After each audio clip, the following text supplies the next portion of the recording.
अस्सलाम वालेकुम मेरे समझदार पाकिस्तानियों। मेरा नाम रेहान तारिक है और आप मेरा यूट्यूब चैनल और फेसबुक पेज देख रहे हैं। करोड़ हा दरूद आका दो जहां नबी मेहरबा मोहम्मद मुस्तफ़ा सल्लल्लाहु अलैहि वसल्लम पर। इस दुआ और इस उम्मीद के साथ इस व्लॉग का आगाज करते हैं कि अल्लाह रब्बुल इज्जत इस मुल्क के फैसला साजों के दिलों में समझदार पाकिस्तानियों के लिए नरमी पैदा कर दे। अभी पाकिस्तान तहरीक इंसाफ ने इलेक्शन एक्ट में तरमीम के कानून को सुप्रीम कोर्ट ऑफ पाकिस्तान में चैलेंज कर दिया है। पाकिस्तान तहरीक इंसाफ इस कानून साजी को गैर आईनी समझती है और समझते हैं कि सुप्रीम कोर्ट ऑफ पाकिस्तान की मखसूस नशस्तों के फैसले को बुलडोज करने के लिए ये कानून साजी जिस वक्त की गई है, ये कानून साजी सरीहन बदनीयती पर मबनी है, इसलिए इसको सुप्रीम कोर्ट ऑफ पाकिस्तान में चैलेंज कर दिया गया है। उमर अयूब की जानिब से, जो पाकिस्तान तहरीक इंसाफ के सेक्रेटरी जनरल हैं, इसको सुप्रीम कोर्ट में चैलेंज किया गया है। दूसरी जानिब इलेक्शन कमीशन ऑफ पाकिस्तान की मुनाफकत भी खुलकर सामने आ गई है। वो इलेक्शन कमीशन ऑफ पाकिस्तान जो सुप्रीम कोर्ट के फैसले पर मनोअन अमल दरामद के लिए तैयार था, अब उस इलेक्शन कमीशन ऑफ पाकिस्तान ने सुप्रीम कोर्ट के फैसले पर नजर सानी दायर करने की जो ठान ली है और साथ ही जो इलेक्शन एक्ट में तरमीम का कानून पास हुआ है, उसने इलेक्शन कमीशन ऑफ पाकिस्तान के गुब्बारे में हवा भरी है, जिसके बाद अब जरा ये दावा कर रहे हैं कि इलेक्शन कमीशन ऑफ पाकिस्तान की जानिब से इस कानून साजी के बाद सुप्रीम कोर्ट ऑफ पाकिस्तान के फैसले को चैलेंज करने का या सुप्रीम कोर्ट ऑफ पाकिस्तान के फैसले पर नजर सानी दायर करने का जो फैसला है वो कर लिया गया है। तो इस तरीके से बड़ी उजलत में कोशिश की जा रही है कि पाकिस्तान तहरीक इंसाफ से ये नशस्तें वापस हासिल की जाएं।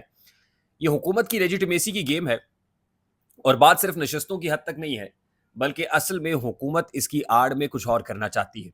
हुकूमत एक आईनी तरामीमी पैकेज ईवान से मंजूर कराना चाहती है और उस आईनी तरामीमी पैकेज के अंदर जजेस की जो मुद्दत मुलाजमत बढ़ाने वाला मामला है, जिसमें पर्टिकुलरली जस्टिस काजी फायज ईसा को एक रास्ता देना है एक्सटेंशन का, उसके अलावा बहुत सारी ऐसी तरमीम हैं, अमेंडमेंट्स हैं। For example supreme court practice and procedure committee में अरकान की तादाद 3 से बढ़ा के 5 करना, उसके अलावा कुछ कॉन्स्टिट्यूशनल अमेंडमेंट्स ऐसी हैं जो हुकूमत ने प्लान कर रखी हैं, जिसके रास्ते से हुकूमत ये चाहती है कि अपने इक़्तिदार को दवाम दिया जाए। तो हुकूमत ने इसको ज़िंदगी और मौत का मसला बना लिया है। नंबर 1 तो आज की सबसे बड़ी खबर ये है कि एक तरफ पाकिस्तान तहरीक इंसाफ इस कानून साजी को सुप्रीम कोर्ट में चैलेंज कर रही है और दूसरी तरफ इलेक्शन कमीशन ऑफ पाकिस्तान मुकर गया है और अब नजर सानी अपील दायर करने जा रहा है। दूसरी इंपॉर्टेंट डेवलपमेंट का ताल्लुक उमर अयूब साहब के स्टेटमेंट के साथ है और उमर अयूब साहब कह रहे हैं कि किसी भी वक्त मुल्क में इंतखाबात का, फ्रेश इलेक्शंस का ऐलान हो सकता है, क्योंकि कल ही मोहम्मद औरंगजेब साहब जो वफाकी वजीर ख़जाना है, उन्होंने बड़ी इंपॉर्टेंट स्टेटमेंट दी और उनका ये कहना था कि खैरात से मुल्क नहीं चल सकता, हमें टैक्स इकट्ठा करना पड़ेगा। ये सीधा साधा जुमला असल में इतना सीधा नहीं है जितना दिखाई दे रहा है। ये बड़ा पेचीदा मामला है और वो ये बताने की कोशिश कर रहे हैं कि हमें ना तो चीन से खैरात मिल रही है, ना ही सऊदी अरब से खैरात मिल रही है, ना मुत्तहिदा अरब अमारात से खैरात मिल रही है। इसलिए अब अवाम तैयार हो जाए, मजीद टैक्सेस का बोझ डाला जाएगा और आपको टैक्सेस देने पड़ेंगे। इसका मतलब यह है कि हुकूमत डिलीवर करने में नाकाम है, अवाम का दबाव आने वाले दिनों में बढ़ेगा, ऑपोजिशन का प्रेशर भी बढ़ेगा।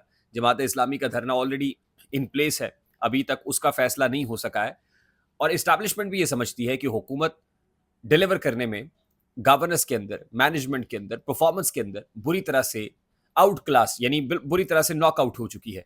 तो इसलिए किसी भी सूरत में इलेक्शन, और मैंने आपको गुज़श्ता रात जो अपना लास्ट व्लॉग था उसमें बताया था कि चीज़ों को आइसोलेशन में नहीं देखना चाहिए। इंटरनेशनल प्रेशर भी अपनी जगह पर मौजूद है। जिस तरह इंटरनेशनल प्रेशर के ज़ेरे असर बांग्लादेश के अंदर तब्दीली आई है, बिल्कुल उसी तरह पाकिस्तान में भी आलमी बैनुल-अक़वामी दबाव के ज़ेरे असर कोई तब्दीली आ सकती है और इस हवाले से एक बड़ा ब्रेक थ्रू हुआ है। मैं अगले व्लॉग के अंदर इसको डिस्कस करूंगा कि हुआ क्या है और आलमी उफ़क़ पर जो आने वाली तब्दीली है वो क्या बता रही है और पाकिस्तान में किस तरह तब्दीली के दरवाजे पर दस्तक दे रही है। ये मैं अगले व्लॉग में लेके आपकी खिदमत पे हाजिर हूँगा। लेकिन जो इलेक्शंस का मामला है, लगता ये है कि रवां साल ही कोई ना कोई बड़ा ब्रेक थ्रू होने जा रहा है। अगली अहम खबर का ताल्लुक lieutenant general retired Moazzam Ejaz साहब से है। Lieutenant general retired Moazzam Ejaz साहब, जिनसे मुताल्लिक ये खबर सामने आई सबसे पहले कि इनको चेयरमैन एचईसी लगाया जा रहा है, लेकिन फिर इस खबर की तरदीद हो गई क्योंकि जो प्रोफेसर डॉक्टर मुख्तार अहमद हैं, जो ऑलरेडी चेयरमैन एचईसी हैं, उनकी मुद्दत मुलाजमत के अंदर मियाद में 1 साल की तोसी यानी एक्सटेंशन दी गई वज़ीर आज़म शहबाज शरीफ साहब की जानिब से। और जब इनको एक्सटेंशन दे दी गई तो फिर मुख्तार अहमद साहब के दस्तखत के साथ एक और नोटिफिकेशन आता है जिसमें बताया जाता है कि नेशनल यूनिवर्सिटी ऑफ टेक्नोलॉजी के जो रेक्टर हैं, यानी lieutenant general retired Moazzam Ejaz साहब, जो ऑलरेडी इस्लामाबाद में वाक़ नेशनल यूनिवर्सिटी ऑफ टेक्नोलॉजी के रेक्टर के तौर पर खिदमात सर अंजाम दे रहे थे, इनको एक इजाफी चार्ज दे दिया गया है और नेशनल टेक्नोलॉजी काउंसिल का सरबराह लगा दिया गया है। यानी आप यूँ समझ लीजिए कि एक और जनरल है, आला फौजी अफसर है, रिटायर्ड फौजी अफसर है, जिनको एक और सिविलियन इदारे का सरबराह लगाया गया है। इससे पहले नादरा हो, स्पार्को हो, पीटीए हो, पीटीसीएल हो, बहुत सारे ऐसे इदारे हैं, गिना जा सकता है। ओलंपिक्स एसोसिएशन ही क्यों ना हो, जिसमें एक रिटायर्ड जो फौजी अफसर है वो बड़े अरसे से ऐसे लग रहा था हयात ही जो है उसको फेडरेशन का प्रेसिडेंट लगाया हुआ है। तो बहुत सारे जगहों पर जो सिविलियन इदारे हैं उनमें सरबराहान फौजी हैं। तो ये बड़ी इंपॉर्टेंट डेवलपमेंट है, लेकिन इस हवाले से ये चीज़ भी क्लैरिटी आनी चाहिए कि चेयरमैन एचईसी नहीं बल्कि नेशनल टेक्नोलॉजी काउंसिल का सरबराह इनको लगा दिया गया है। उसके साथ साथ आज अडयाला जेल में 190 मिलियन पाउंड केस की समाअत होने जा रही है। नैब के जो प्रोसिक्यूटर है मुजफ्फर अब्बासी साहब, सीनियर प्रोसिक्यूटर वो और अमजद परवेज साहब, ये नैब को रिप्रेजेंट करते हुए अडयाला जेल में पहुंच गए हैं।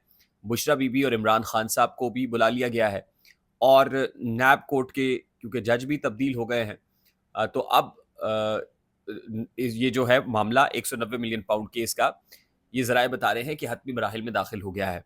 अब इस हवाले से जो मज़ीद गवाहान हैं उनकी बयानात पर जरा मुकम्मल कर ली जाएगी और कभी इम्कानात है कि किसी भी वक्त इस केस का फ़ैसला आ सकता है। यानी हो सकता है कि रवां हफ्ते या अगले हफ्ते तक इस केस का फ़ैसला आ जाए, क्योंकि अब इस केस के अंदर जो क्रॉस एग्जामिनेशन है स्टेटमेंट्स के, वो भी तकरीबन हतमी मराहिल में दाखिल हो चुके हैं और उसके बाद इस केस का फ़ैसला सुनाया जाएगा। और आज ही ख़ास तौर पे बुशरा बीबी की जो ज़मानत क़ब्ल अज़ गिरफ़्तारी है एक और केस के अंदर, उसकी दरख्वास्त भी मुलतवी कर दी गई है और उसके अंदर अभी तक गिरफ़्तारी इसलिए नहीं डाली जा रही थी कि बुशरा बीबी की अगर इस केस के अंदर ज़मानत होती है, जो पर्टिकुलर केस अब चल रहा है, तो फिर अगले केस के अंदर गिरफ्तारी डाली जाए। हालांकि कोर्ट ये कह चुकी है कि जब आप एक केस में गिरफ्तार है तो दूसरा अगर कोई केस है तो उसमें भी गिरफ्तार ही समझा जाए।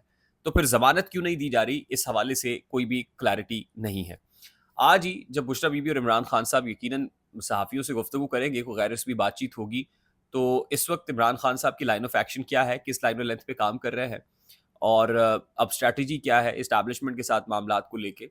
पाकिस्तान तहरीक इंसाफ ने अडियाला की तरफ मार्च का ऐलान किया, इस्लामाबाद और पंजाब के अंदर एहतजाजों का ऐलान किया। इमरान खान साहब इस बारे में क्या राय रखते हैं, यकीनन जब गुफ्तगू होगी तो मुद्दा खुल के सामने आएगा।